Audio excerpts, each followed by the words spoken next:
Have you ever felt like you have to do everything yourself to get it right? That asking for help is a sign of weakness. I want to tell you about David, a craftsman whose story might sound a little too familiar. David was a master at his trade, a woodworker whose hands could turn simple timber into art. He poured his heart and soul into every piece, and his reputation for quality was unmatched. His dedication was his greatest strength, but it was also about to become his biggest challenge. One day, a huge opportunity came knocking. A prestigious client wanted a massive, intricate set of custom furniture.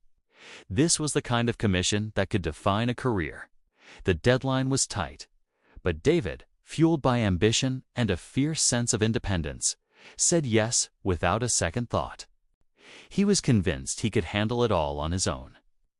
After all, who else could meet his own impossibly high standards? He locked himself in his workshop, ready to prove his mettle. The first few weeks were a blur of sawdust and sweat. David worked from sunrise until long after midnight. The scent of pine and varnish was his constant companion. He skipped meals, ignored calls from friends, and pushed his body to its absolute limit. The workshop, once his sanctuary, started to feel like a prison. The beautiful grain of the wood began to blur before his tired eyes. His hands, usually so steady, started to ache and tremble. He started making mistakes. A miscalculation here, a crooked joint there. Each error felt like a personal failure, fueling a vicious cycle of frustration and even longer hours. He was physically exhausted, but the mental toll was worse. The joy he once found in his craft was replaced by a crushing weight of anxiety. He was isolated, overwhelmed, and the deadline loomed like a storm cloud. He was burning out, and the project he thought would make his career was threatening to break him completely. One evening, staring at a piece of wood he'd just ruined, David finally hit his breaking point. He slumped onto a stool, utterly defeated. It was in that moment of despair that his old mentor's words echoed in his mind. A single tree doesn't make a forest. He realized his stubborn independence wasn't a virtue. It was a roadblock. He had been so focused on proving he could do it alone that he'd forgotten the power of working together. The next morning, with a newfound sense of clarity, David picked up the phone.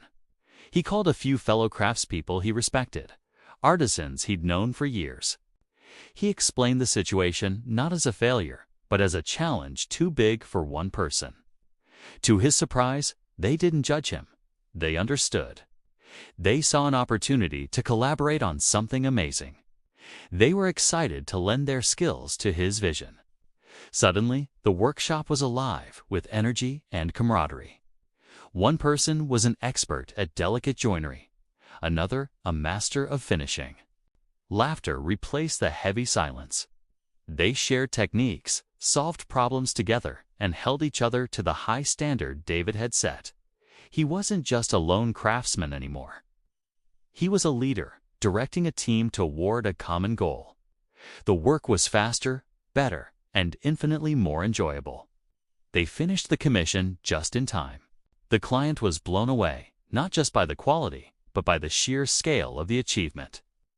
David's reputation soared higher than ever before. But his greatest takeaway wasn't the professional acclaim. 'Twas the profound realization that true strength isn't about carrying the entire burden yourself. It's about knowing when to share it. He learned that seeking help isn't a weakness. It's a strategy for success and sustainability. David's story is a powerful reminder for all of us. Whether you're an artist, an entrepreneur, a student, or just trying to navigate life, you don't have to do it alone. Collaboration and shared responsibility are the foundations for real, long-term growth. So the next time you feel overwhelmed, remember David. Reach out. Ask for help. Build your forest, because together we can achieve so much more than we ever could on our own. Thanks for watching, and if this story resonated with you, consider subscribing for more.